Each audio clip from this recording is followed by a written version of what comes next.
Ibu yang berbahagia, tentunya mari kita bersyukur kepada Allah Subhanahu wa taala.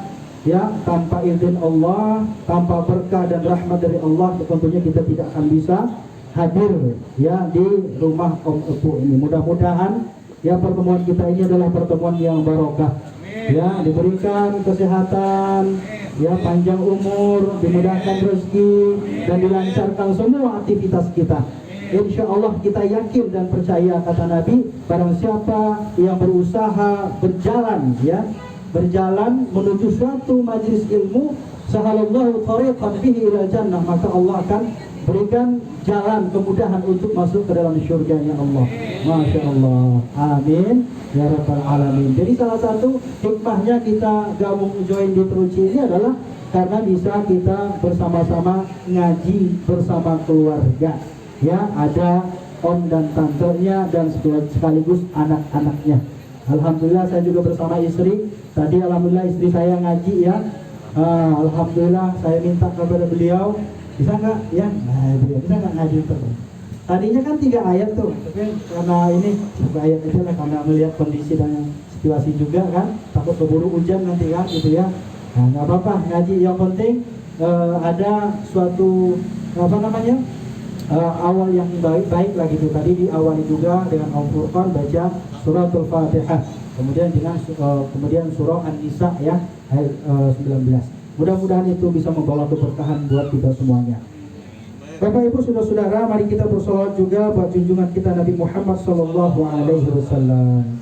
Allahumma shalli wa sallim ala sayyidina Muhammad wa ala ali Muhammad. Mudah-mudahan kita semuanya yang hadir di sini ya, yang telah menyempatkan waktunya ya, insya Allah mudah-mudahan kita termasuk di antara umat-umat Rasulullah Sallallahu Alaihi Wasallam yang kelak nanti akan mendapatkan syafaat pertolongan di yaumil qiyamah. Kata Allah, yaumul la yanfa'u malun wala banun illa man atallaha biqalbin salim. Pada hari tidak berguna lagi harta, pangkat, jabatan, anak, istri, semua yang kita miliki di dunia ini pasti dan pasti kita akan tinggalkan. Apa yang kita bawa, apa yang kita berikan, apa yang kita amalkan, apa yang kita lakukan, maka itulah yang akan kita bawa nanti menghadap Allah Subhanahu wa taala. Ya, harta pasti kita tinggalkan, anak pasti kita tinggalkan, istri pasti kita tinggalkan, kekayaan, jabatan, rumah mewah, mobil ya kan pasti kita tinggalkan. Yang kita bawa adalah apa yang kita berikan untuk hidup kita ini. Apakah itu untuk ibadah kita, ngaji kita, sedekah kita, itulah yang akan kita bawa di hadapan Allah Subhanahu wa taala. Maka kata Nabi, ma'anfaqta laisa ma'indaka. Ya. Jadi apa katanya? Bahwa apa yang kau hartamu sesungguhnya itu bukan apa yang kau miliki saat ini, tapi apa yang kau infakkan. Ya. Apa yang kau infakkan di jalan Allah Subhanahu wa taala. Ma naqasa sadaqatun min mal. Dalam hadis Nabi juga dikatakan tidak akan pernah berkurang orang-orang hartanya orang-orang yang senantiasa suka berbagi. Insya Allah dalam rangka Majelis Ta'lim Teruci ini kita saling berbagi. Ada yang bagi pengalaman, ya kan? Ada yang bagi ilmu pengetahuan, ada yang bagi makanan, ya semuanya bisa kita bagi dan itu insya Allah akan membawa keberkahan buat kita semuanya. Amin ya rabbal alamin. Bapak Ibu saudara-saudara yang berbahagia, jadi ini sebenarnya materinya saya bikin ini ya supaya lebih terstruktur karena kita bicara tentang keluarga ya, membina keluarga atau menjadikan keluarga ya menjadikan keluarga berasa pengantin baru.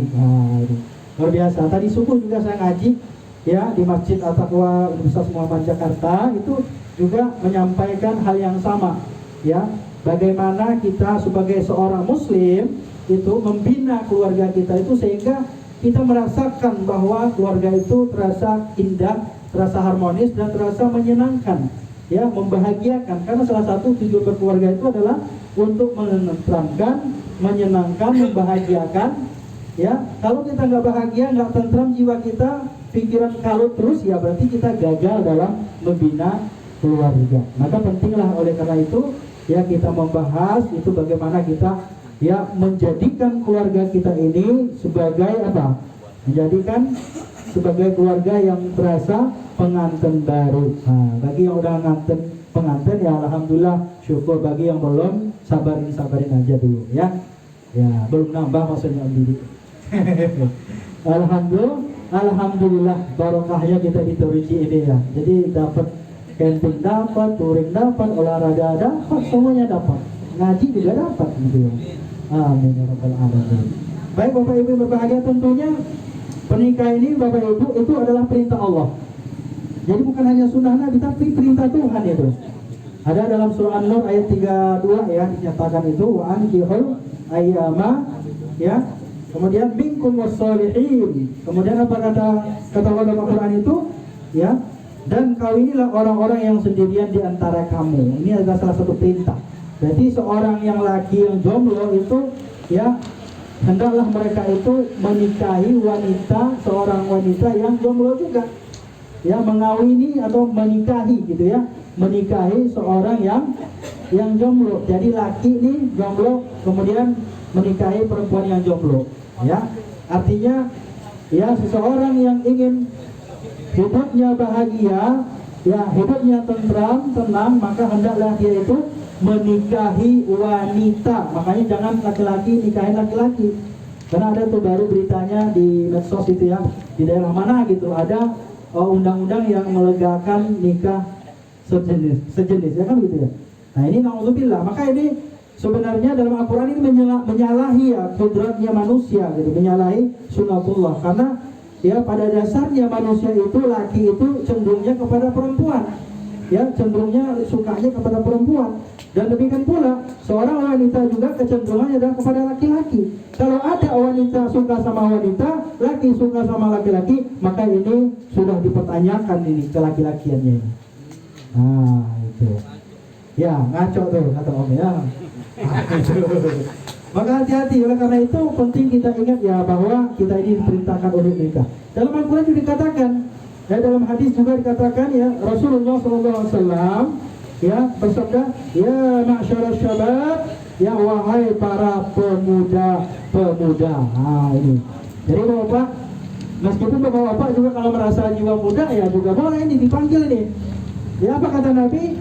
Ya, manis tatu aminkumul ba'ah falyatazawwaj. Maka kata Nabi, kalau kalian ya sanggup ya untuk menikah, maka hendaklah segerakan menikah. Ini sebenarnya perintahnya umum nih. Bisa saja misalnya seorang laki yang belum dapat istri satu, dia nikah satu. Tapi perintah ini juga tidak tertutup kemungkinan, tidak menutup kemungkinan juga ya. Ada di antara kaum muslimin ya, laki-laki yang memiliki kemampuan, kemudian apa? Diperintahkan untuk menikah lagi. Benar itu. Ada yang sana ya. Oh iya. Ya, karena saya kan lihatnya om-om di wajahnya gimana ya. Nanti om-omnya baru liatin tante-tantenya gitu ya. Stop gitu ya. Nanti om-omnya bilang gini, waduh gaji saya ini 20-30 juta sebulan ya kan. Rumah ada, apartemen ada, ya kan, mobil ada, 2-3 lagi, masa istri satu rugi dong kan gitu ya, ya kan begitu, ya. Nah, ya saya kan beraninya kan di sini aja, kalau di rumah nggak berani saya. Ya, jadi oleh karena itu kalau kita udah diberikan kemampuan, falyatazawwaj, maka nikahlah kata Nabi. Tapi kalau kalian nggak bisa, ya maka hendaklah apa? Ya. Fa'alaihi bisawm. Kalau kalian nggak bisa nikah, maka hendaklah kalian berpuasa. Kenapa? Karena ya kalau orang yang menikah itu sebenarnya tujuannya untuk aghaddul basar. Itu membentengi pandangan, Pak. Ya Om Didi ya, membentengi pandangan. Kalau kita udah nikah, Om Didi boleh kena deh. Membentengi pandangan kita. Ini salah satu nanti bagaimana rumah tangga itu bisa terasa pengantin baru. Kenapa? Karena matanya cuma hanya buat istrinya. Ya, melihat hanya buat istrinya, bukan istri orang lain. Ini kadang-kadang sama istri orang lain ramah banget, ya kan? Lembut banget, sopan banget, ya kan? Nah, tapi sama istrinya sadis banget, ya kan? Keras banget, tegas banget, sewot banget dan lain sebagainya. Jadi inilah Bapak Ibu, ini sebenarnya kan buat saya sendiri juga ya. Bagaimana, selamat datang, alaihissalam, ya, para om semuanya, silakan. Ya. Nah itu, jadi oleh karena itu aghaddul basar wa ahsanu lil fard.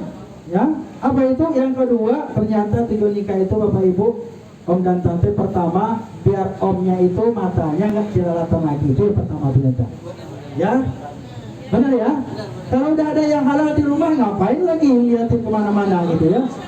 Mungkin ada orang istilahnya dulu itu cuci mata. Cuci mata ke mall kan gitu ya. Harusnya kan car wash gitu ya. Ya kalau laundry gitu kata ini omanya. Ya, jadi kalau kita ya diberikan kemampuan oleh Allah Subhanahu wa taala, mampu, ada finansialnya. Ya, udah bekerja, ada penghasilannya. Kemudian ada mampu yang kedua, om-om yang berbahagia. Apa itu? Mampu untuk memenuhi hasrat atau seksualitas ya, untuk memenuhi kebutuhan batiniahnya. Jangan sampai nanti harta banyak, uang banyak ya, cuman mampu di segi ekonomi, tapi ternyata yang satu lagi nggak mampu, repot dah. Ya kan? Cuman ditongkrongin doang tuh. Ya. Nah, oleh karenanya Bapak Ibu berbahagia, ya, bagaimana kita menjaga perintah Allah Subhanahu wa taala ya, dengan kita menjaga perintah Allah itu dengan menjalankan perintah-perintahnya. Itu salah satunya. Maka salah satu perintah Allah adalah menikah. Maka menikah itu kalau kita lihat ada hukumnya itu wajib, Om. Ya, Om. Apa itu misalnya wajib itu kategorinya orang yang sudah memiliki kemampuan finansial dan kemudian juga hasratnya sangat menggebu-gebu dan bergelora. Ya, itu wajib itu. Wajib itu. Jadi nggak bisa ditunda-tunda itu. Jadi kalau hasrat udah oke, harta juga udah yes, finansial udah tercover gitu ya, sudah ada kemampuan secara finansial, secara ekonomi, maka seseorang itu wajib dah untuk menikah. Nah, tapi ada juga ketika haram. Haram itu kebalikannya. Secara ekonomi nggak mampu, pengangguran, nggak ada penghasilan, pekerjaan juga nggak ada. Ya kan, yang kedua apa? Secara seksualitas juga dia tidak memiliki kemampuan. Jadi mau diapain nanti nih? Dikasih makan cinta aja juga nggak bisa kan gitu ya. Nah, maka oleh karena itu orang-orang yang memiliki kemampuan ya secara finansial dan tadi juga ada hasrat, maka dia wajib untuk menikah. Dan kedua adalah kalau dia tidak memiliki kemampuan finansial, tidak memiliki hasrat seksualitas kepada lawan jenisnya, maka dia tidak perlu menikah. Maka hukumnya haram. Berarti itu sama saja nanti menelantarkan, ya kan, menelantarin anak orang gitu, seperti itu kira-kira Bapak Ibu. Maka ada juga sunnah ya. Kalau sunnah itu ya, dia itu ada kemampuan untuk finansial, tapi dia masih bisa mengendalikan hasratnya. Nah, ini sunnah aja nih, sunnah. Maka oleh karenanya di dalam Islam, Bapak Ibu berbahagia, Om dan Tante, ada 7 tujuan menikah. Nah, ini sebelum nanti kita bagaimana kita membina itu, menjadikan rumah tangga itu sebagai pengantin baru itu ini. Bagaimana kita memenuhi hak-hak ya, dan kita memahami kewajiban kita ya kepada pasangan-pasangan kita. Ada namanya kewajiban suami kepada istri, ada kewajiban istri kepada suami. Nah, itu menjadi kebutuhan yang harus kita tunaikan. Maka ada 7 tujuan pernikahan itu. Ya, yang pertama adalah litaatillah, mentaati perintah Allah Ta'ala. Karena kalau orang udah nikah itu biasanya dia itu fokus dalam beribadah, ya kan, hatinya itu akan tenang, tentram gitu. Apalagi misalnya ya kan, kalau misalnya kita Jumatan misalnya, bapak-bapak, om-omnya pulang ke rumah udah ada yang nyiapin kopinya, makanannya, sarapannya, pagi-pagi juga begitu ya. Pokoknya orang yang sudah menikah biasanya ketaatannya akan lebih meningkat kepada Allah Subhanahu wa taala. Nah, ini yang kita harapkan nih. Makanya kalau kita ingin bertambah ketaatan kita kepada Allah, maka hendaklah kita langsungkan pernikahan. Terkhusus bagi om-om yang masih jomblo. Nah, itu ya. Itu pesan itu. Jomblo. Jomblo. Yang kedua adalah menyempurnakan agama. Nah, ini tujuan pernikahan yang kedua, menyempurnakan agama. Ya. Kalau masih jomblo atau ada orang yang menolak pernikahan, yang nggak mau nikah atau ingin melajang seumur hidup, itu nggak boleh, Om Tante. Ya kan? Kenapa? Ya karena kita itu memang sunatullahnya secara hasrat dan juga secara fitrahnya manusia itu ya butuh terhadap pasangan. Benar nggak? Iya benar itu. Maka sangat naif lah kalau misalnya ada orang nggak mau menyempurnakan agamanya dengan pernikahan. Maka sempurna agama kita. Nah, begitu ya. Yang ketiga adalah melaksanakan sunnah Rasul. Ya, sunnah Rasul itu bukan malam Jumat doang, konsain ya. Tapi sunnah Rasul itu adalah ya pernikahan itu sendiri, melangsungkan pernikahan. Nanti ketika seseorang sudah menikah, maka banyak sunnah lainnya, om tante. Masak om, tante masak, sunnah juga. Diniatin karena Allah. Buat suaminya, biar rajin ibadah, biar kuat ibadah. Kan gitu ya, biar kuat juga omnya begadang gitu ya. Semalaman gitu ya. Iya. Kan pengantin baru katanya. Iya, kan gak mesti harus ini pokoknya sama-sama tahu lah gitu. Gitu ya. Nah, kemudian apalagi ada ibu yang menyiapkan ya pakaian anak-anaknya untuk sekolah, makanan anak-anaknya, suaminya untuk bekerja. Demikian juga dengan pakaiannya dan segala macamnya, menservis suaminya dengan luar biasa, dengan service excellence gitu ya. Nah itu penting itu. Kenapa? Karena disitulah penyempurnaan ya daripada sunnah Rasulullah Shallallahu Alaihi Wasallam. Jadi makanya rugi kita bu, kalau misalnya mohon maaf nih, kalau misalnya di rumah apa-apa semuanya dikerjain pembantu tante, itu rugi kita. Jadi oma-oma dan tante-tante itu rugi. Kenapa? Karena semuanya dibantu oleh pembantu, diservis oleh pembantu. Emang mau kan gitu ya? Ya, semuanya diservis oleh pembantu, mulai dari pakaiannya, makannya, semuanya. Cuman itu doang yang enggak kan itu. Bahaya itu. Nah, oleh karena itu Islam mengajarkan agar kita memenuhi semua rangkaian sunnah itu dalam rumah tangga, termasuk juga menyediain kopi ya bagi yang suaminya ngopi. Kalau saya kan nggak ngopi ya, nggak ngeteh, tapi saya nyusu saya. Ya juga sih sebenarnya ya. Pokoknya itulah ya. Nah, Bapak Ibu berbahagia. Om Tante, omnya ini cepat banget lah itu. Ya. Baik. Nah, yang keempat, memperkuat keimanan. Nah, kalau udah nikah itu biasanya iman kita bertambah kuat. Kalau ada godaan, ada WhatsApp yang nggak dikenal itu ya kan, yang nggak ada namanya gitu ya, itu hati-hati. Kadang-kadang nongol gitu ya, ada DM-an yang masuk gitu ya, ada SMS yang ilegal gitu, ada username-nya gitu ya. Nah itu bahaya juga itu, godaan itu dalam rumah tangga itu luar biasa dahsyat gitu ya.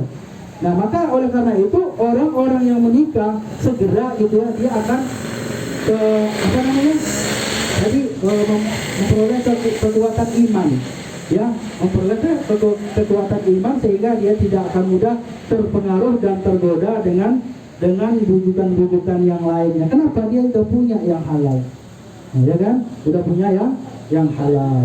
Yang kelima, memperoleh keturunan yang soleh dan solehah. Amin. Ya Rabbal Alamin. Saya berharap juga ya kepada bapak-bapak, om-om dan tante-tante semuanya, satu permintaan kita, kalau kita punya anak itu menjadi anak yang soleh dan solehah. Saya yakin kita nggak minta anak, kalau anak kita nanti jadi anak yang kaya raya, enggak. Saya yakin enggak. Pengennya anak kita tuh menjadi anak yang soleh dan solehah, dan anak yang bisa berbakti kepada kita. Ya, itu yang harapan kita. Nggak ada itu setahu saya gitu, orang-orang yang beriman itu, seorang orang tua yang beriman, seorang ibu yang beriman tidak ada keinginannya, ya Allah jadikan anak saya nanti jadi kaya raya gitu ya. Enggak, tapi mintanya apa? Rabbi habli minas sholihin, kata Allah dalam Al-Quran, yaitu ya Allah berikanlah aku anak-anak yang soleh dan solehah. Dan itu dimulai dari kita sebagai bibit-bibitnya. Kalau kita nggak soleh dan soleh, ibunya nggak solehah, ya kita nggak akan dapat anak-anak yang soleh dan solehah. Sedangkan kita yang soleh dan solehah saja belum menjamin anak-anak kita menjadi anak yang soleh dan solehah. Apalagi kita sendiri yang tidak soleh. Anak disuruh ngaji, kita sendiri nggak bisa ngaji. Anak disuruh sholat, kita saja malas-malasan sholat. Nah ini jadi masalah. Nah inilah pentingnya Bapak Ibu berbahagia. Bagaimana kita membina keluarga kita sebagai pengantin baru? Ya itu tadi, menjadikan anak kita, menjadikan keluarga kita, istri kita adalah orang yang pertama yang harus kita jadikan prioritas pendidikannya dalam keluarga. Nah ini yang menjadi penting PR kita bersama Bapak Ibu, tante dan semuanya. Nah yang keenam, penyenang hati dan penentram. Nah jadi kalau kita udah punya istri biasanya hati tenang, tentram, ya. Udah ada yang ngurusin, ya. Apalagi kalau misalnya kita udah mulai senja, kadang-kadang kan di situ, ya. Oman untuk Ilan tadi. Yang selalu setia menemani bahkan sampai touring. Masya Allah, luar biasa. Ini kita salut nih dengan beliau ini, ya. Yang Om Kinan sama tante itu luar biasa, selalu mendampingi. Inilah salah satu jalan buat kita gitu ya, memberikan ketenangan dan ketentraman. Apalagi kalau misalnya suami ya pergi dinas juga, misalnya ajak juga sesekali istrinya, ya kan. Nah, itu menjadi penenang dan penentram kita. Mudah-mudahan dengan itu maka keluarga kita akan menjadi terasa pengantin baru. Kenapa? Karena kita keluar kota misalnya ajak istri, ya kan, seolah-olah kita itu suasananya masih honeymoon, kan begitu ya. Nah, apalagi misalnya ada yang keluar kota ke Lombok misalnya, dinas ke Bali misalnya, itu suasana dan momen-momen indah buat kita ya, di saat-saat yang masih sehat-sehat juga seperti ini. Yang ketujuh adalah memperoleh rahmat dan kasih sayang dari Allah Subhanahu wa taala. Jadi orang yang sudah menikah itu ya, dia akan mendapatkan rahmat dan kasih sayang dari Allah Subhanahu wa taala selama dia itu menjalin hubungan kekerabatan, ya, hubungan kasih sayang dengan orang yang dia cintai, suami dengan istri, istri dengan suami, maka selama itulah rahmat Allah Subhanahu wa taala akan berkucuran, ya. Nah, insyaallah. Dan Bapak Ibu, ya, perlu diingat bahwa kalau kita lihat ya, salah satu ibadah yang terpanjang dalam kehidupan manusia itu adalah pernikahan. Tahun ibadah terpanjang itu, ya Om Didi, panjang itu. Makanya kalau misalnya dulu saya kan nikah itu 28 ya, umur 28, istri saya 24. Sekarang umur saya 38. Kalau orang lihat mungkin udah 48 ya. 38, dan saya udah 10 tahun lah lebih kurangnya ya pernikahan saya itu. Itu saya rasa saya itu sebenarnya dari awal itu nyesel nikah itu. Kenapa? Karena apa nggak dari dulu kan gitu ya. Maksudnya umur 20 gitu ya, atau umur 18 gitu ya. Ya, Masya Allah, mungkin ini 40 tahun ini, maka ini luar biasa, ini luar biasa. Ya, udah master nih beliau ini, luar biasa. Jadi ini luar biasa nih, contoh dan tauladan juga buat kita semuanya. Jadi saya baru 38 dan pernikahan itu 10 tahun. Jadi sebenarnya ya, kalau kita lihat yang paling cocok itu untuk menyampaikan tentang masalah pernikahan ini benar Om Inan ya. Bagaimana dia itu menjadikan ya suasananya itu suasana seperti awal-awal pernikahan pengantin baru. Makanya kemana-mana tantenya ada terus gitu ya, mendampingi gitu ya. Ya, mensupport segala kegiatan-kegiatan yang nuansa-nuansa kebersamaan seperti yang dulu-dulu itu, beliau itu tetap menikmati kan begitu ya, perjalanan demi perjalanan, setiap perputaran roda itu mobilnya itu kemana-mana, touring, camping ya, dan bahkan kemarin itu juga umroh bareng istri juga ya Om ya. Masya Allah luar biasa.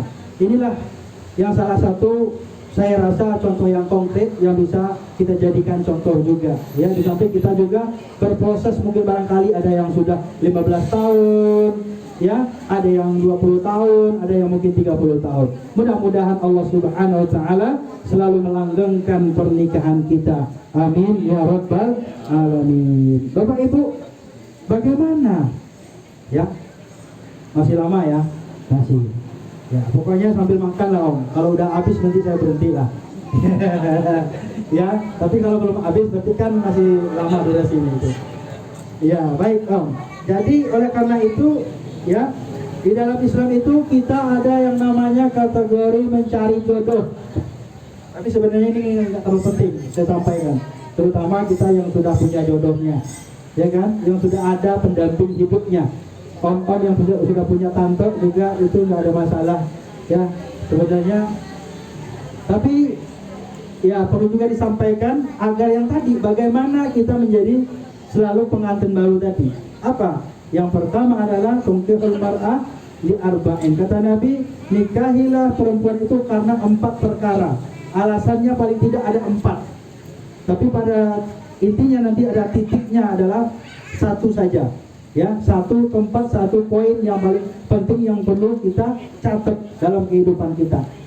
4 poin itu yang pertama adalah karena apa? Li jamaliha, karena cantiknya. Cantik itu relatif, ya. Para on ya, cantik itu relatif. Nah, bagaimana kita melihat kecantikan istri atau calon istri adalah dimulai daripada apa? Akhlaknya. Kata Nabi, sebaik-baik manusia adalah ya husnul khuluqi, orang yang baik akhlaknya, orang yang cantik perangainya. Misalnya ada tante-tante nih, ya, apa yang dilihat yang pertama? Yang cantiknya. Cantiknya apa? Cantik dari perilakunya. Mohon maaf Bu, kalau ada orang misalnya ya mobilnya mewah, rumahnya megah, ya kan, gajinya besar, dandannya ini itu mewah semua, pokoknya outfitnya itu sampai puluhan juta mungkin barangkali yang dia pakai sekali jalan gitu ya. Tapi kalau dia tidak memiliki akhlak yang baik, tidak memiliki keimanan dan tidak sholat, maka itu taubahnya seperti apa? Mohon maaf nih, ada salah satu seorang ulama mengatakan taubahnya orang yang seperti itu adalah seperti bangkai-bangkai yang berjalan. Alhamdulillah. Makanya kita nggak perlulah terlalu mewah-mewah terlalu apa, ya semampunya dan sebisanya aja gitu. Meskipun misalnya kita mampu, ya saya yakin di sini nggak hanya mobil ras teruji aja ya apalagi orangnya butuh bagus mobilnya itu, ya kan. Kita memiliki kemampuan yang mungkin melebihi dari ras dan Trios tuh, benar nggak? Ada yang mungkin punya Fortuner, ada yang punya Pajero, ada yang mungkin punya Alphard malah gitu ya. Tapi artinya apa? Dia selalu menampakkan itu bukan dari segi kebaikan apa secara cover saja, tetapi apa? Min husnil khalqi, dari kebaikan akhlak dan tingkah lakunya. Maka seseorang itu berharga, bernilai itu bukan dilihat dari apa tampilan luarnya, tetapi dari apa? Tampilan dari hatinya, dari hati. Kemudian muncullah dari hati itu muncul yang namanya perbuatan, tindakan, dan bagaimana cara dia menghargai orang lain.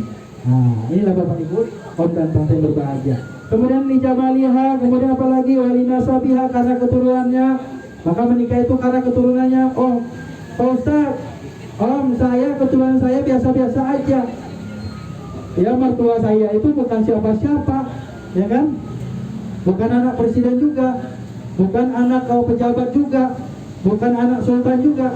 Tetapi insya Allah saya akan bimbing istri saya menjadi keluarga, menjadi seorang yang memiliki keturunan yang terhormat di sisi Allah Subhanahu wa Ta'ala. Nah, itu.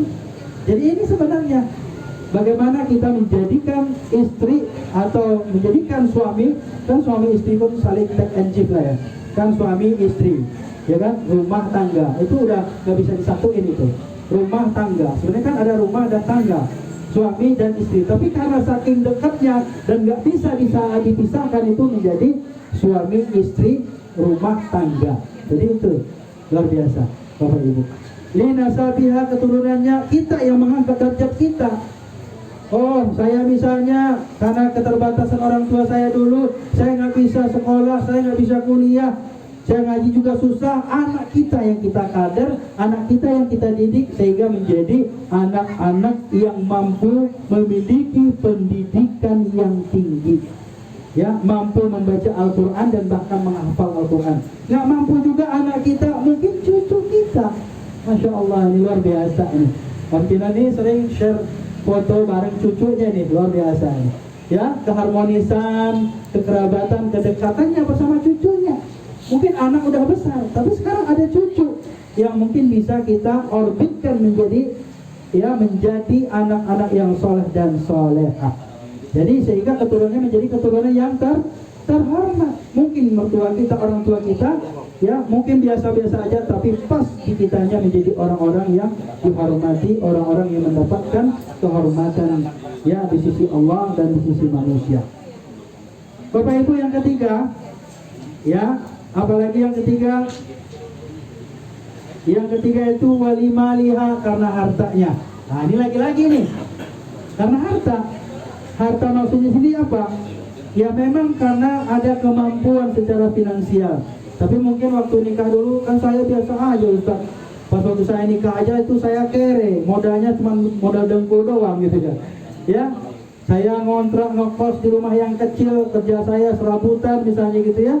Ya, nggak menentu, penghasilan juga tidak mencukupi, ya kan, untuk membiayai keluarga. Nah, oleh karena itulah kita harus belajar dengan kehidupan kita. Kita belajar dengan kehidupan orang tua kita. Maka dari situlah kita angkat derajat kita. Maka saya mengatakan mulai dari hari ini, saya tidak mau seperti bapak saya. Saya tidak mau seperti kakek saya dulu.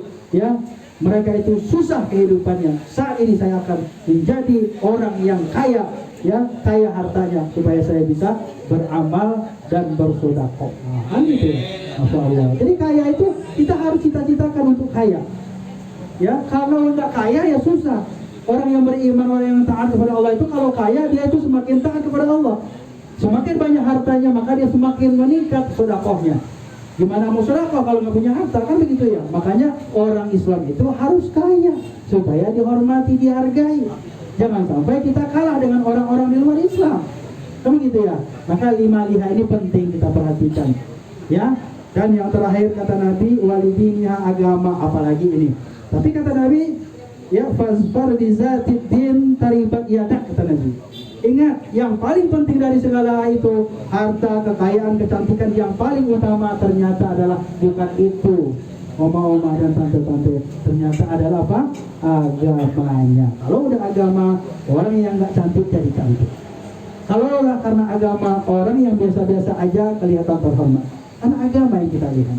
Demikianlah ya yang diberikan gambaran ya, kalau kita ingin memilihkan jodoh buat kita ataupun mungkin buat anak-anak kita kelak nanti ya, ketika mereka ingin melangsungkan pernikahan. Mudah-mudahan dimudahkan Allah Subhanahu wa taala.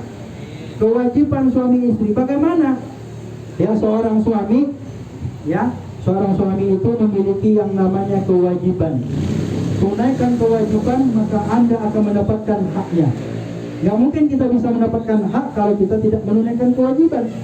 Maka Rasulullah mengatakan, ya, ada beberapa kewajiban suami terhadap istrinya. Di antaranya adalah menafkahi, ya, baik lahir maupun batin, memberikan tempat tinggal yang layak, kemudian memberikan pakaian yang layak. Jangan nanti ya oma-oma, tante-tante udah tiap hari pakai daster itu aja. Udah pudar, udah kusam, udah sobek gitu ya. Ya, jangan menjadi suami-suami yang pelit terhadap istrinya. Ya, jadilah suami yang loyal. Karena dari situ akan timbul yang namanya keromantisan. Ya, tapi kalau saya meskipun baju saya sobek, saya romantis. Kan suami saya bisa colek-colek. Ya begitu. Ada juga sih, gak apa-apa. Bahkan ada juga gak apa-apa saya pakainya apa adanya. Malah itu suami saya malah senang gitu ya. Ya enggak. Ya gak apa-apa, saya senang. Nah iya tuh, malahan itu katanya baju dinas itu ya. Kalau udah pakai daster itu udah tanda kode itu ya. Nah itu. Gak apa-apa. Masih ada yang begitu. Iya. Nah, oleh karena itu yang pertama tadi ayat yang disampaikan oleh istri saya itu wa'ashiruhunna bil ma'ruf. Apa itu? Pergaulah istrimu dengan cara-cara yang ma'ruf atau cara-cara yang baik. Nah, ini penting nih. Karena istri itu bukan pembantu. Kan ada tuh kadang-kadang orang nyari jodoh itu udah kayak nyari pembantu. Harus bisa nyetrika, harus bisa nyuci, harus bisa masak, harus bisa jaga anak. Emang mau jadi pembantu gitu ya? Atau mau nyari baby sister, kan gitu ya. Istri itu buat pendamping, bukan buat pembantu. Nah, ini filosofisnya ini beda nih. Kalau misalnya bis ya, dulu kan banyak di Jakarta ada Metro Mini. Metro Mini itu ada yang namanya supir, ada yang namanya kernet. Ya, kernet itu ibaratkan kalau orang berumah tangga itu nggak pernah akur, benar nggak? Kadang-kadang kernet lebih berkuasa daripada supir, benar ya? Jadi siapa yang ngerasa pasti ngerasa dia, iya benar ya. Ya benar nggak? Kadang-kadang supir diteriakin, ya, oi, supir apa gitu ya. Pokoknya diarahin, pokoknya diteriakin dan segala macam. Nggak ada yang bagus gitu ya. Omongannya itu kernet. Jangan jadikan rumah tangga kita itu seperti Metro Mini, ya kan? Apalagi kalau supirnya ugal-ugalan. Itu suami ugal-ugalan itu. Ada begitu, banyak penyakit suami ada begitu. Karena istrinya nggak pernah menghargai dia, menghardik dia, tidak menghormati dia, tidak menghargai dia, maka suami ugal-ugalan.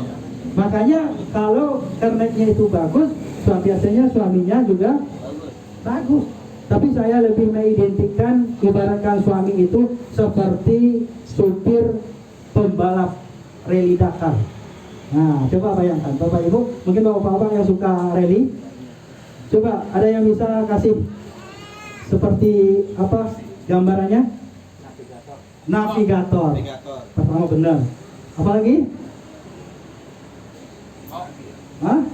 Apa? Udah kayak kuis nih. Nanti pulang dapat sepeda. Sepeda. Tapi sepedanya nanti tunggu dulu ya. Kalau udah dilatih sih itu ya. Ya. Navigator pertama. Navigator itu posisinya di mana? Di kiri. Di kiri itu di mana? Sebelah. Sebelah itu di mana? Di samping. Makanya namanya pendamping. Nah, itu sebenarnya yang saya tuju. Jadikan istrimu itu seperti pendamping, ya, pendamping. Kenapa? Kalau pendamping itu pertama dia itu bisa menjadi navigator kita. Kalau kita salah, kita keliru, kita ugal-ugalan, dia akan memberikan pengarahan. Itu istri yang baik, ya. Nah, cuman bukan berarti dia yang berkuasa. Jangan pula nanti on jadi anggota persatuan istri.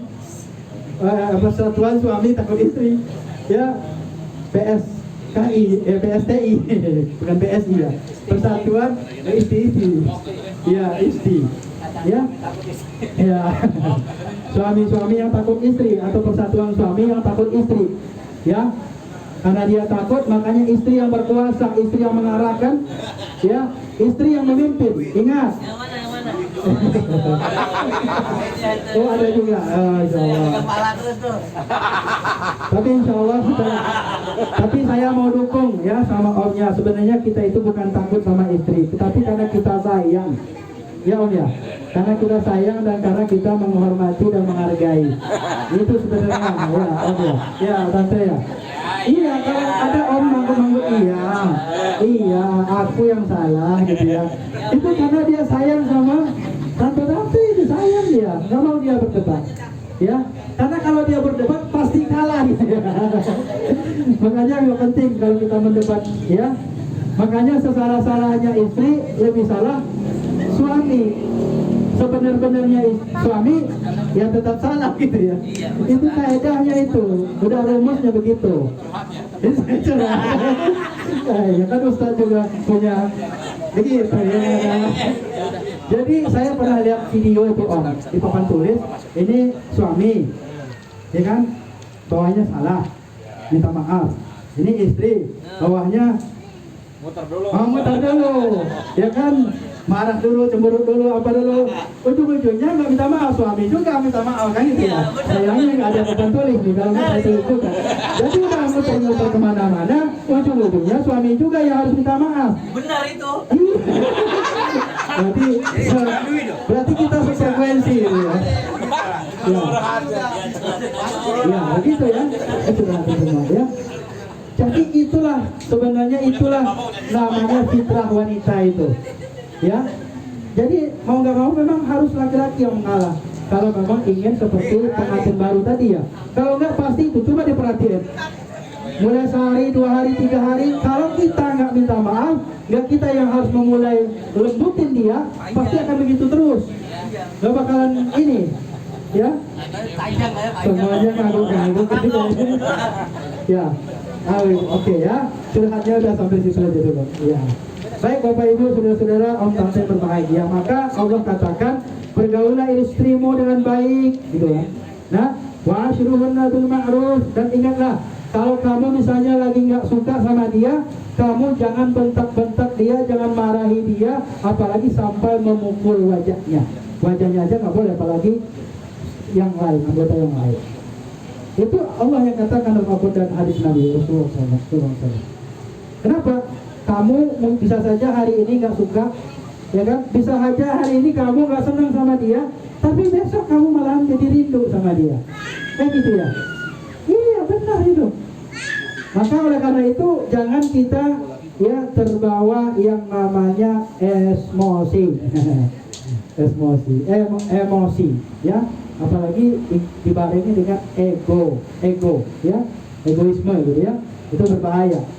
Bakalan hancurlah rumah tangga orang-orang seperti itu. Bahkan ya seringkali terjadi karena ego sesaat, karena emosi sesaat itu bisa saja seorang laki-laki, suami itu mudah saja menceraikan istrinya atau meninggalkan istrinya. Dan juga ada yang terjadinya KDRT, ya. Nah, maka pergaulan yang baik. Nabi itu selalu memperlakukan istri-istrinya dengan baik. Khairukum li ahli wa ana khairukum li ahli. Kata Nabi, sebaik-baik kalian adalah orang yang paling baik memperlakukan istrinya. Dan saya, kata Nabi, adalah orang yang paling baik kepada istri-istri saya, kata Nabi. Orang yang paling baik memperlakukan keluarga. Ada 2 istri-istri. Karena memang Nabi banyak istrinya. Kalau kita sini kepada istrinya, gitu aja lah, 1 aja ya. Kode itu ya. Ya. Jadi oleh karena itu banyak orang kadang-kadang dia bisa berlaku baik kepada orang lain, kepada saudara-saudaranya, kepada tetangganya, tapi dia tidak bisa berlaku baik dengan keluarganya. Ya. Dia itu bisa ngasih duit royal dengan orang lain, tapi dia tidak royal dengan keluarganya, dengan anak-anaknya, pelit banget. Nah ini bahaya juga buat kita nih, ya. Apalagi ya Bapak Ibu berbahagia yang diberikan kemampuan harta oleh Allah Subhanahu Wa Taala. Jadi itu yang paling penting. Yang pertama adalah ya pergaulah istrimu dengan cara-cara yang baik. Tadi juga memberikan nafkah, pakaian dan tempat tinggal. Ya, jangan sampai anak dan istri kita itu menjadi gelandangan, kelaparan, ya, tidak memiliki pakaian yang layak, padahal kita sebenarnya mampu untuk memberikannya. Makanya orang-orang yang diberikan kemampuan oleh Allah Subhanahu Wa Taala, ya, rezekinya diberikan yang luas, jangan kita ragu-ragu. Kalau beli mobil, beli mobil. Kalau pengen beli rumah, beli rumah, ya kan? Jangan ragu-ragu. Kenapa? Karena Allah yang akan berikan untuk mencukupi rezekinya, rezeki kita ini. Yakin kita kepada Allah. Allah yang maha kaya dan Allah yang akan mencukupi rezeki kita. Jadi jangan sampai nanti, waduh, kalau misalnya saya beli mobil ini nanti, ya kan tujuannya kan untuk keluarga nih. Habis nanti duit saya. Kalau saya beli rumah nanti habis dong duit saya, tabungan saya. Jangan kita ragu-ragu menginfakkan, memberikan harta kita untuk keluarga-keluarga kita. Jangan ragu. Kenapa? Karena Allah yang akan memberikan, yang akan mencukupi penghidupan dan rezeki kita. Istri ada rezekinya, anak-anak juga ada rezekinya. Semakin banyak anak, maka semakin banyak rezekinya. Ya kan? Insya Allah. Nah, ada lanjutannya itu. Semakin banyak, udahlah itulah ya. Nah, kita lanjutkan saja dulu. Nah, saya ingin persingkat Bapak Ibu berbahagia. Sekarang kewajiban istri, tadi kan udah tuh, suami udah banyak tuh kewajibannya ini dan itu dan segala macamnya. Ya, tinggal kita penuhi sehingga keluarga kita menjadi keluarga yang sakinah, mawaddah warahmah, rasa selalu pengantin baru. Sekarang istri, ya, yang pertama, nah ini ada istrinya, ya. Yang pertama adalah mentaati suaminya selama apa yang diperintahkan suami itu adalah hal-hal yang baik. Kalau yang buruk jangan. Kenapa? Karena la ta'ata ya li makhluqin fi ma'siyatillah, kata Nabi. Janganlah kalian sekali-kali mentaati walaupun itu suamimu sendiri, ya, kalau diperintahkan untuk bermaksiat kepada Allah, tinggalkan. Ya kan? Nah, misalnya contohnya ada suami yang misalnya membiarkan istrinya ya tidak sholat misalnya. Itu salah satu cara suami ya sebenarnya secara tidak langsung membiarkan dan menyuruh istrinya ya melakukan tidak baik, kan gitu. Karena membiarkan istrinya tidak sholat. Demikian pula dengan anak-anaknya. Nah, ini pertama ya. Jadi istri itu taat kepada suami. Ya, dan bahkan dalam suatu riwayat dikatakan ya, seandainya ini dalam hadis Nabi, seandainya manusia itu boleh bersujud kepada manusia, maka kata Nabi ya, Allah akan perintahkan itu para istri-istri untuk sujud kepada suaminya. Nah, ini penting ini. Ya, tapi karena manusia tidak boleh sujud sama manusia, maka dilarang. Itulah saking pentingnya dan saking mulianya suami itu ya, posisinya dan derajatnya di hadapan istri. Jadi oleh karena itu taat kepada suami. Kenapa taat? Karena suami itu adalah kunci surganya bagi ibu-ibu. Ya. Dan bahkan suatu riwayat dikatakan ada seorang istri yang mereka itu sholat, yang mereka itu zakat, puasa, dan bahkan berhaji, tetapi ada satu dosa yang selalu dia lakukan. Apa itu? Durhaka kepada suami. Akhirnya dia itu dipending masuk surga. Ya, akibat kenapa? Durhaka kepada suami. Durhaka itu macam-macam, ya.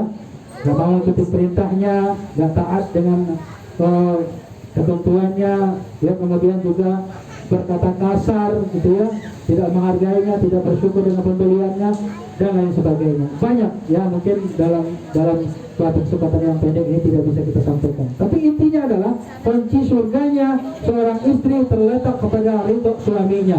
Sementara kunci surganya suami itu terletak kepada ibunya. Jangan sampai nanti ada istri, ya, ini termasuk juga istri yang durhaka. Ada seorang istri yang menghalang-halangi suaminya, ya, untuk memberikan nafkah kepada orang tuanya. Ada itu kasusnya, ya, banyak, gitu ya. Dan seorang suami sebenarnya juga tidak ada syariatnya, tidak ada aturannya harus meminta izin kepada istrinya untuk memberikan nafkah kepada orang tuanya. Itu tadi. Oh, udah, itu belum sampai di situ, Om. Daripada minta izin, mending minta maaf katanya. Iya. Itu benar juga. Yes. Itu pada kasus yang satu lagi tuh, Om. Nanti kita bahas, ya.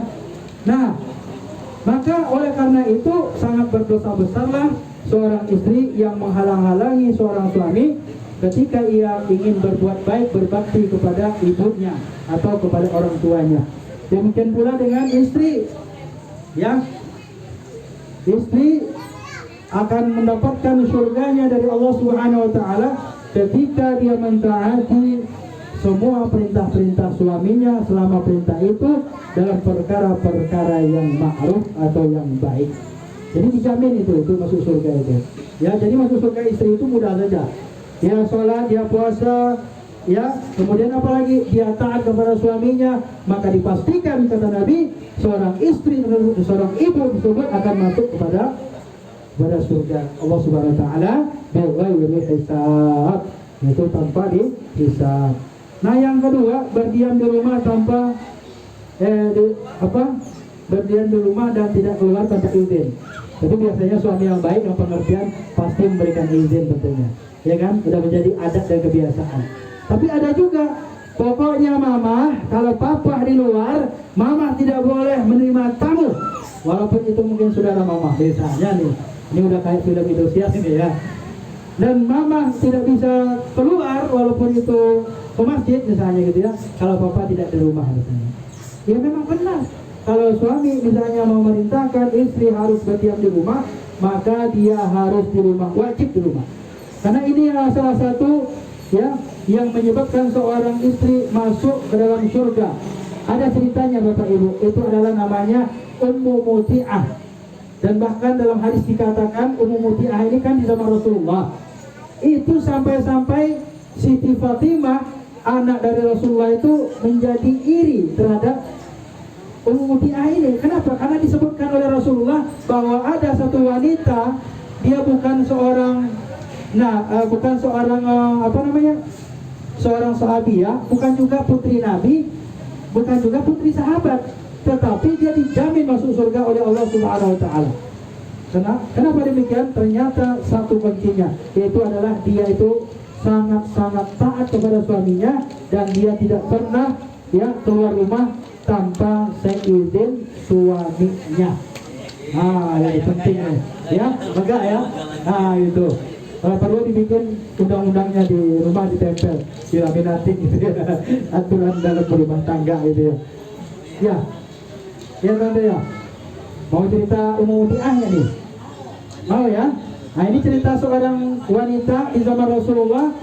Dia bukan anak Nabi, bukan putri Nabi, tapi dia dijamin masuk surga karena disebabkan ketaatannya kepada suaminya.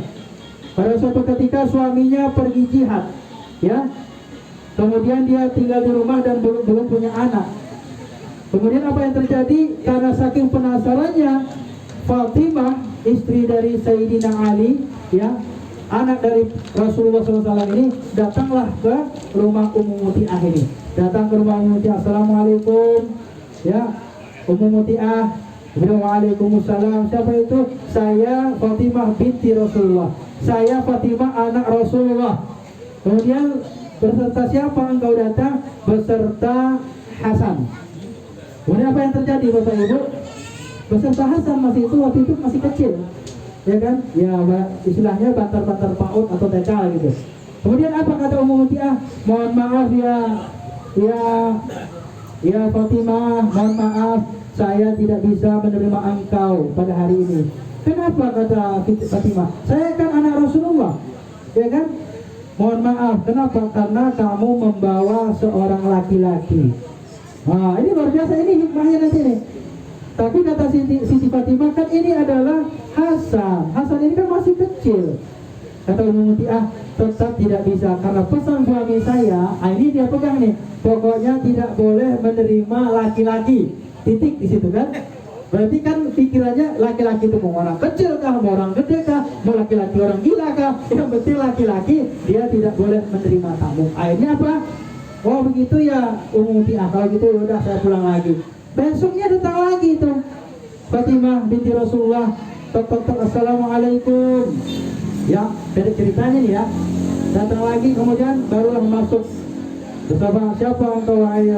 Ya Fatimah, saya datang sendirian. Beda ceritanya nih. Padahal dia datang hari keempat itu ceritanya. Kemudian oke, silakan masuk. Dan kemudian dia bertanya, Ummu Muti'ah bertanya, ya Fatimah binti Rasulullah, kenapa engkau datang? Apa gerangan? Surprise banget gitu datang ke rumah saya. Saya kan rakyat biasa kan gitu nggak ada istimewanya, orang biasa aja gitu, rakyat biasa gitu.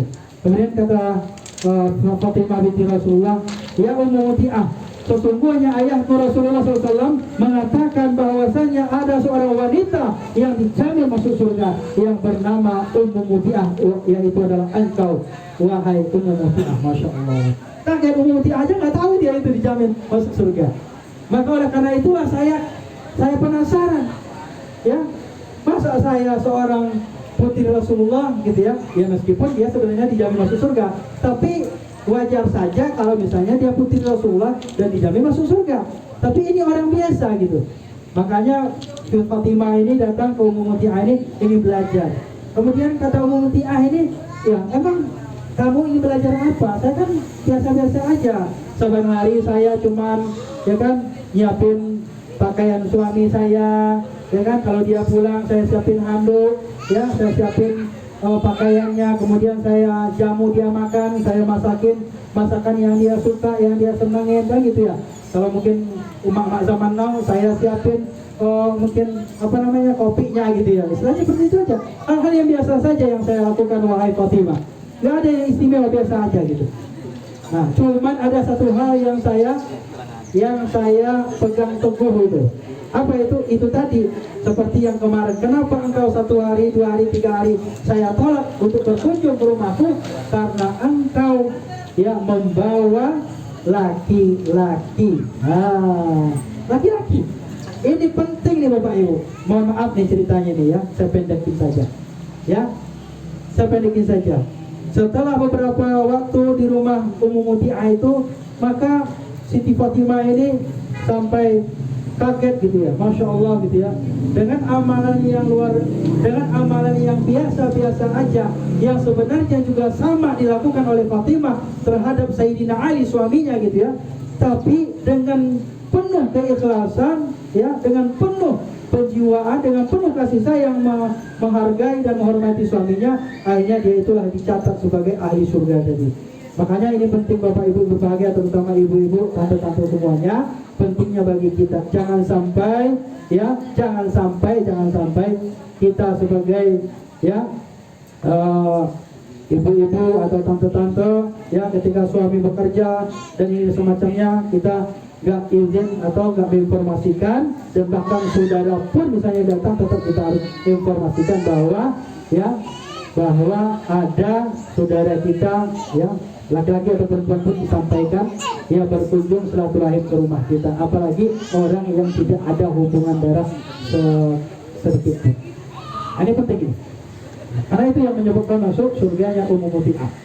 Maka itulah yang kita khawatirkan di zaman sekarang ini, terjadinya berbagai macam ya penyelewengan dan perselingkuhan yang terjadi ya, dan termasuk juga di antara kalangan ibu-ibu, banyak kasusnya yang terjadi ya. Mudah-mudahan kita dihindarkan ya oleh Allah Subhanahu wa taala, amin ya rabbal alamin. Nah, terakhir sebagai penutup nih ya, tapi banyak sih sebenarnya ya, ini masalah urusan ranjang ya, tapi saya nggak urus di sini ya, karena ini urusan suami istri, nanti diurus aja lah di rumah masing-masing ya. Intinya kata Nabi, kalau bapak-bapak, om-om ngajakin, tante-tante nggak boleh nolak, gitu aja itu. Hadisnya ada itu. Nah itu. Iya. Iya. Apalagi omnya habis touring berhari-hari gitu dia. Tantenya di rumah ya kan. Nah itu kan kangen gitu ya. Nah kalau sakit lain lagi sebenarnya om. Misalnya dia sakit, dia berhalangan, ya, dia nggak enak badan. Nah itu harus kita maklumin. Itulah keindahan Islam tadi. Ya, ya sakit om. Ya. Kenapa? Aduh. Takutnya masalahnya bukan istri yang sakit, omnya yang sakit jadi. Masih ngejabanin kan repot jadinya. Padahal kan masih ada hari-hari yang besok gitu. Iya.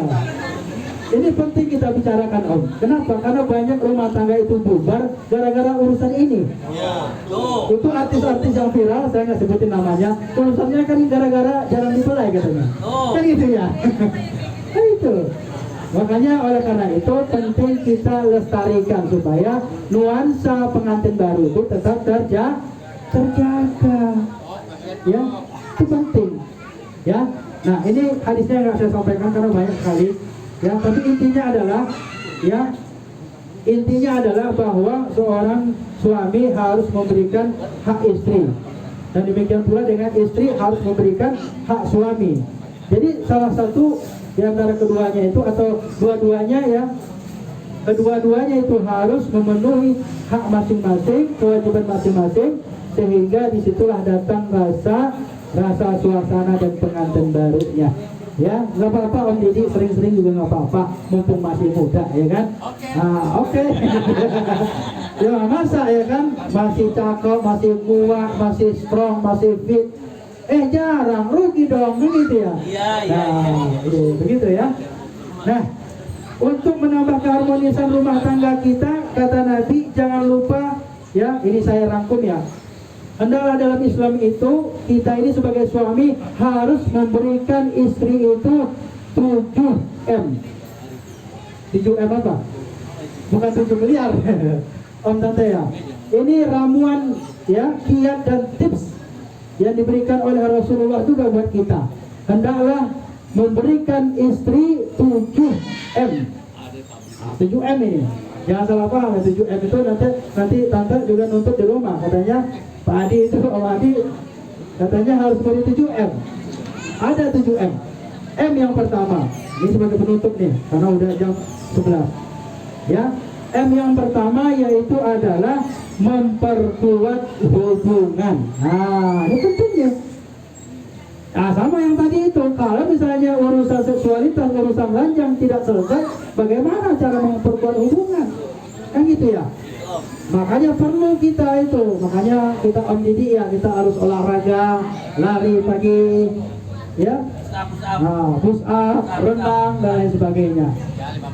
15 menit. Luar biasa. Bener itu. Ya. Bener itu.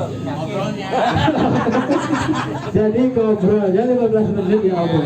Aduh. Gak saya kirain tadi apanya ya. Yang penting ya Om ya, yang penting ditunaikan Om ya. Jadi masalah durasi itu nggak jadi penting itu. Yang penting disertai dengan kasih sayang dan cinta. Insya Allah menambah, memperkuat hubungan. Jadi ini yang M yang pertama, memperkuat hubungan. M yang kedua adalah menjaga ibadah. Nah, makanya Om dan Tante itu ya, sebenarnya kalau kita nikah itu kan sebenarnya ibadah itu. Ya, tadi saya sudah sampaikan bahwa ibadah yang terpanjang dalam kehidupan manusia adalah pernikahan. Nikah. Makanya ibadah yang terpanjang itu. Ya, apalagi Om Jinan tadi udah sampai 40 tahun, Masya Allah luar biasa. Tabarakallah, kita doakan selalu tetap langgeng gitu ya. Ya, suasananya itu tetap sakinah mawaddah warahmah sampai akhir hayatnya. Insya Allah. Dan kita juga menyusul demikian. Jadi menjaga ibadahnya. M yang ketiga apa? Mencurahkan segala perhatian kepada pasangan. Nah, ini.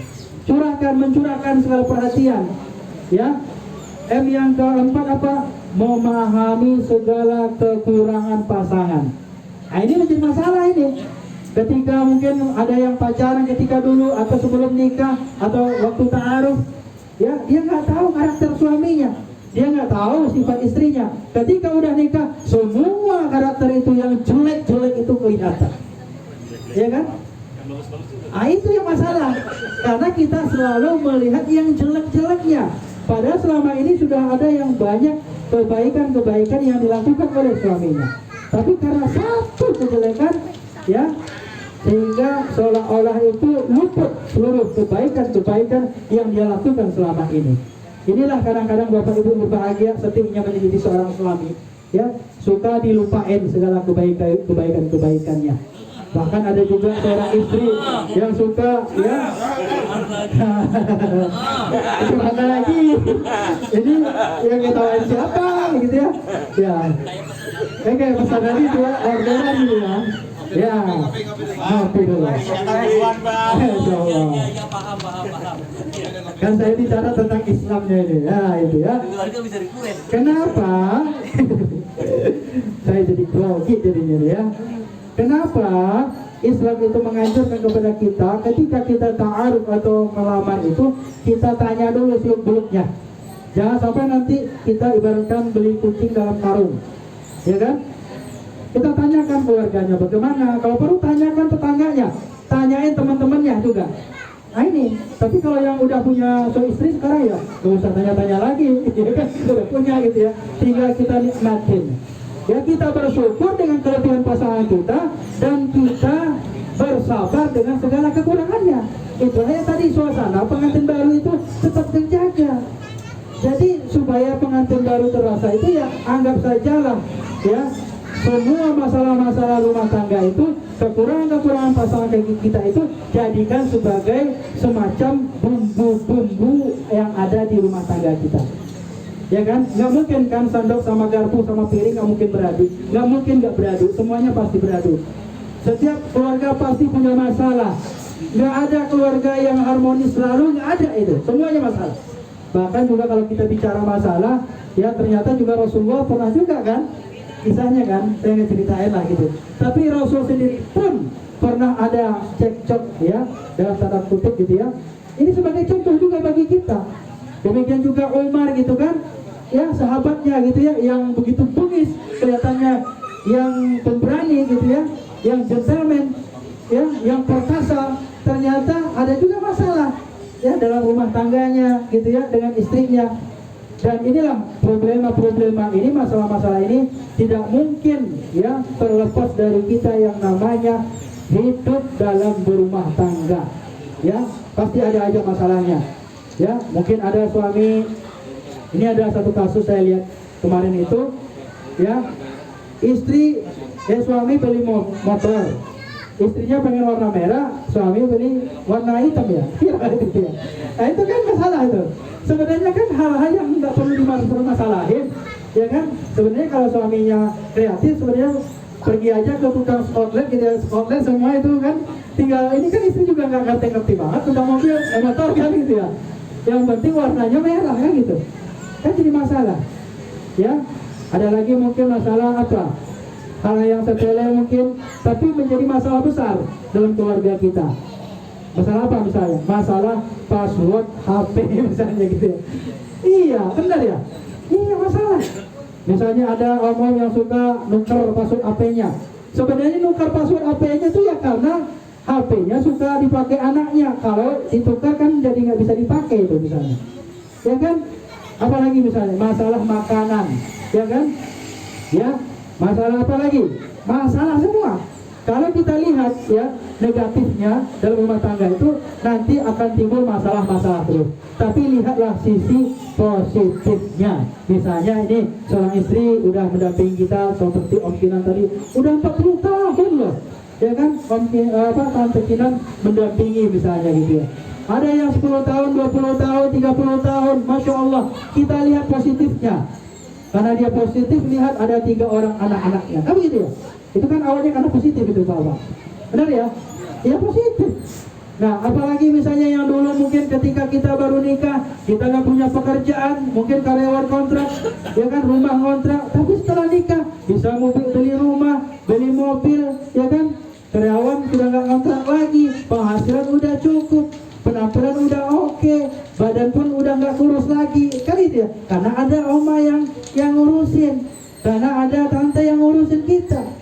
Saya dulu waktu nikah itu sama istri, ya, awal-awal kita itu nikah itu saya berat badannya cuma mungkin 50-60 gitu. Sekarang itu di atas 70 terus gitu. Rata-rata di 73 itu. Ya cocok berarti itu. Saya nggak tahu kira cocok gitu. Luar biasa nih. Istilahnya gizinya tercukupi, kan begitu ya. Mungkin ada ini bukan nggak cocok, tapi dia porsinya beda kan gitu ya. Ya beda, ya kan. Kalau biar lebih cepat ya, biar lebih kencang ya minumlah susu formula. Baru aja diteguk dengan dong gitu ya, cepat gitu ya. Besarnya cepat gitu ya. Kenapa? Karena formula ya. Makanya anak-anak kalau yang minum susu formula, bayi aja tuh cepat gedenya itu. Ya kan? Kenapa? Namanya formula. Ya kan kencang gitu. Ya kan? Ya bagi yang paham aja, kalau nggak paham nggak apa-apa. Kita kembali lagi. Jadi itu ya, yang berapa nih? Tadi menjaga, memahami kekurangan. Jadi jangan sampai kita hanya melihat kekurangan, tapi lihatlah kelebihannya. Ya, alhamdulillah istri saya juga dulu waktu nikah juga nggak sebesar ini kan gitu ya. Ya, bahkan meskipun katanya istri saya itu kehidupannya biasa-biasa aja, ya harus berpisah dengan orang tua harus tinggal di rumah sendirian, ya kan. Tapi meskipun demikian, ya tapi tetap aja badan tidak bisa mungkin karena hati tetap tenang, badan nggak kurus-kurus, ya kan. Enggak.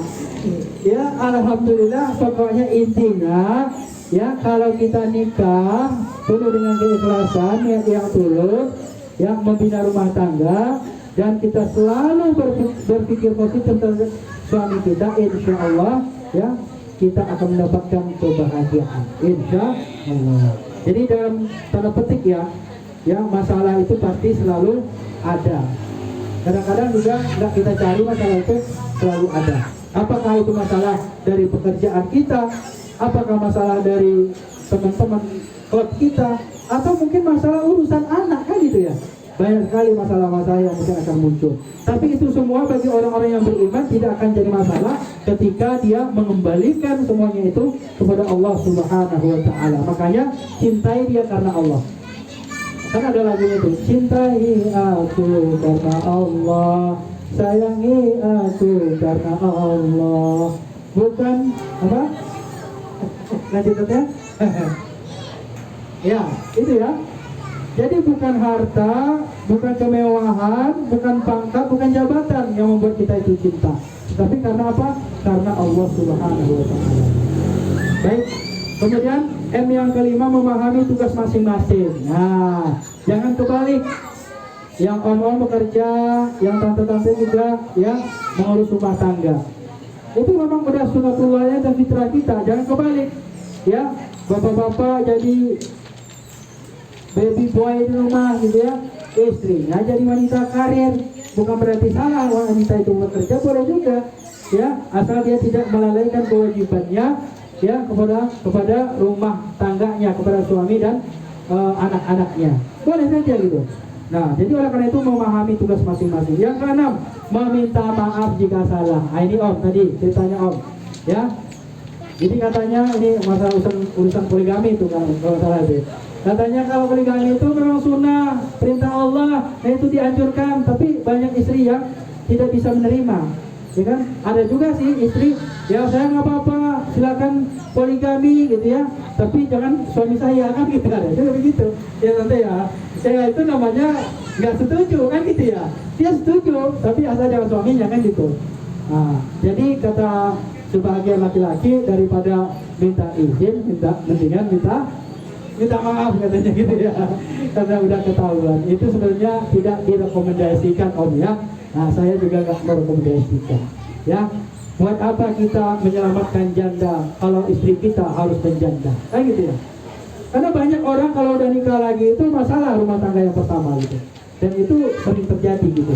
Apalagi misalnya dia tidak bisa berlaku adil. Nah itu ya. Dan yang kedua terakhir, memberikan maaf. Itu yang saya ceritakan tadi, maafnya laki-laki itu kita to the point, jangan berbelit-belit. Kalau memang salah langsung minta maaf. Tapi kalau istri kita ya dia udah salah, muter. Nanti ujung-ujungnya kita lagi yang minta maaf. Itulah yang kudratnya ya, yang nalurinya wanita itu selalu ingin diperhatikan dan selalu ingin menjadi orang yang pertama yang harus diperhatikan. Makanya dengan kita minta maaf itu berarti dia merasa diperhatikan dan diutamakan. Dan terakhir, Om dan Tante semuanya, ada istri limited edition. Nah, ini mudah-mudahan dapat nih Om Didi ini. Ada 3 cirinya Om. Istri limited edition. Ah, kalau serius kelas kan ada juga limited edition tuh. Ya kan? Ya, ada. Nah, ternyata istri juga memiliki ciri limited edition. Oma-oma, tante-tante, istri yang istimewa, yang luar biasa, ada 3 cirinya. Yang pertama adalah kata Nabi, istri yang selalu bersyukur dengan pemberian suaminya. Nah itu. Dulu mungkin ada istri yang dilamar dengan seperangkat alat sholat, ada juga mungkin dengan emas gram-graman, ada juga mungkin dengan kendaraan. Ya, sekarang ini kan banyak yang viral. Kemarin aja tuh saya nonton berita, ada lamaran itu bawa mobil Pajero berikut BPKB-nya. Jangan mau ya, yang wanita jangan mau dilamar kalau cuma pakai kunci doang. Wajar nanti itu mobil ditarik listrik gitu ya. Ya, sama PPKB-nya. Ada juga melamar dengan rumah baru gitu. Nah, nggak apa-apa, ya, nggak apa-apa. Tapi ingat, dengan apapun yang diberikan suami, kita harus bersyukur. Kalau misalnya suaminya punya kemampuan, ada harta, ya tentu dia harus memberi juga sesuai dengan kemampuannya. Tapi kalau kemampuannya cuma seperangkat alat sholat, ya segram emas misalnya gitu ya, maka itulah yang menjadi rezekinya istri. Karena sebaik-baik wanita itu adalah ketika wanita itu dilamar dan kemudian menikah, dimudahkan maharnya, mudah. Kalau ada laki-laki yang bisa memberikan Pajero mudah baginya, ya itu gak ada masalah, berarti dia juga mudah, ya kan? Tapi yang intinya adalah jangan sampai kita tidak bersyukur dengan pemberian suami. Ini yang pertama. Ini istri yang limited edition. Yang kedua adalah yaitu istri yang tidak nuntut banyak. Tapi ingat Om, sebelum istri nuntut kita penuhi dulu. Nah, biasanya begitu, ya kan? Apakah itu masalah sandangnya, papannya, pangannya, kan gitu ya, pakaiannya, semuanya itu harus kita penuhi. Ya, insya Allah setelah itu biasanya istri yang soleha itu tidak akan banyak nuntut. Yang terakhir untuk tante adalah istri yang selalu bersabar dengan segala kondisi bersama suaminya. Tante, kalau misalnya ada tante yang setia waktu om mapan kaya, ya kan, banyak gajinya, banyak duitnya, sayang, ya setia itu biasa. Tapi yang sulit itu kan setia ketika dia sudah mulai jatuh, ya mulai menderita atau mulai sakit-sakitan gitu ya. Nah itu biasanya udah mulai berpaling, ya. Udah pensiun misalnya, gaji pensiunannya udah nggak cukup. Nah itu udah mulai itu tergoyahkan kasih sayang itu biasanya, ya kan. Makanya ada istilah mengatakan, ya kalau setia ketika kau ada itu hal yang biasa, tetapi setia ketika dia jatuh itu baru luar biasa, ya. Jadi makanya oleh karena itu menurut saya pesannya hari ini, ya. Salah satu setia itu adalah setia dengan satu pasangan saja. Insya Allah itu membawa keberkahan. Kalau misalnya seandainya poligami itu solusi untuk kebahagiaan, niscaya semua orang-orang kaya itu pasti punya istri banyak. Ternyata enggak juga. Ustaz Solmed itu katanya 80 miliar rumahnya, istrinya yang setahu saya cuma satu. Kurang apa dia, kan gitu ya. Berarti kesimpulannya adalah bahwa dengan istri satu itu, yaitu sebenarnya ketika kita bisa membahagiakannya dan bisa kita dibahagiakan oleh istri itu, berarti sudah sebanding dengan istri yang keempat itu. Bayangkan itu ya. Makanya pesan saya, mari kita berbahagia ya dengan pasangan kita masing-masing. Mari kita bangun rumah tangga kita, jadikan keluarga yang sakinah, mawaddah, warahmah, saling memahami kekurangan-kekurangan kita. Ya, mari kita saling bersyukur dengan pemberian, dengan apapun yang diberikan dari suami, dari istri kita. Insya Allah ini akan membawa keluarga yang sakinah, mawaddah, warahmah, dan terasa keluarga yang berasa pengantin baru. Bersedia. Mudah-mudahan manfaat yang buat kita semua, dan terutama saya sendiri. Terima kasih sudah didengarkan curhatannya. Masya Allah. Ya, intinya semua kita punya masalah, ya. Tapi ingat, sebaik-baik masalah itu adalah jangan dijadikan permasalahan, diselesaikan. Ya, insya Allah itu semuanya akan bisa diatasi. Kan gitu ya. Tapi jangan ke pegadaian. Ya, karena pegadaian kan mengatasi masalah tambah masalah. Kalau menurut saya itu nambah masalah. Karena kalau kita pegadaian ke PKB, pegadaian jadi masalah, nambah masalah gitu ya. Nah, Masya Allah jadinya. Kan gitu ya. Bapak Ibu saudara-saudara, demikian saja barangkali. Mohon maaf kalau kepanjangan ya. Karena biasanya ibu-ibu itu suka yang panjang-panjang memburu. Ya, mudah-mudahan ya. Mudah-mudahan Allah Subhanahu wa taala memberkahi majelis kita ini dan selalu diberikan kesehatan sehingga kita tetap bisa istiqomah ya ngaji bersama majelis taklim Teruji. Amin ya rabbal alamin. Saya tutup dengan pantun ini ya. Kalau ada sumur di ladang, bolehlah saya numpang mandi. Kalau ada kajian di bulan akan datang, insya Allah saya akan datang lagi. Nah, jadi saya datang ini insya Allah bukan karena diundang, tapi karena memang itu tadi, karena udah saling terjalin hati kita, ya, terpaut terhadap Teruji dan Teruji. Itu saja barangkali. Terima kasih. Kalau ada pertanyaan, saya rasa udah gak ada pertanyaan karena udah dijelasin semua, ya. Dan sudah komplit semua. Ya, makanya saya fullin semua itu, saya bahas semua, ya. Nah, tapi kalau bisa lanjut nanti di belakang kita lanjutkan ya. Iya, tentang mau nanya itu kali. Itu saja. Udah pesan gitu. Iya, iya, durasi. Gimana? Kumpul mau nanya kumpul. Ya, mungkin ada yang mau bertanya, silakan. Ya, satu atau dua. Nanya Kak. Monggo silakan. Waktu zuhur masih lama. Ya. Om Dwi. Silakan.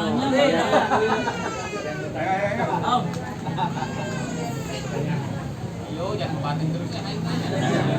Lepaskan. Kayaknya lagi banyak ini ya, gigitnya nih siapa gitu.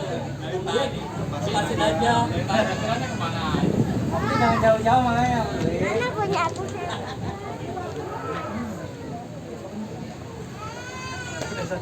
Yuk, oke.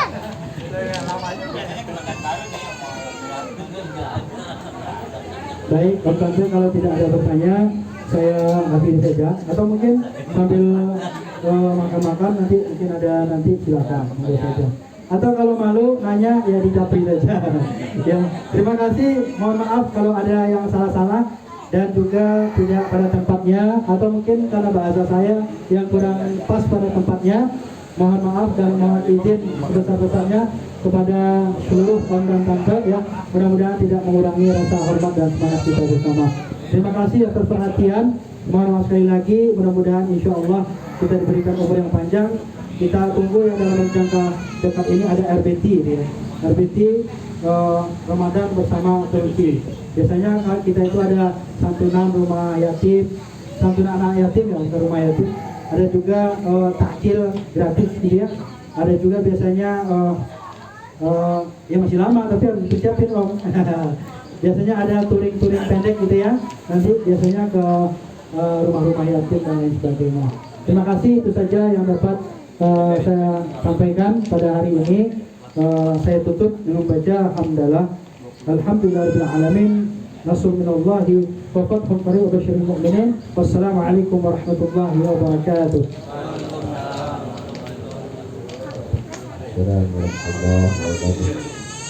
Terima kasih pada yang terhormat Ustaz Ikram Bapak Dr. Haji Adi Mansa Al-Farifiyasuna yang telah memberikan tausiah kepada kita sekalian. Mudah-mudahan tausiahnya senantiasa kita bisa amalkan, terutama mudah-mudahan kita bisa menjalani rumah tangga yang sakinah mawaddah warahmah amin. Ini ada sesi tanya jawab, cuman karena tadi kata beliau sudah terjawab semua. Ada pertanyaan nggak kira-kira ini? Kalau nggak pertanyaan itu aja.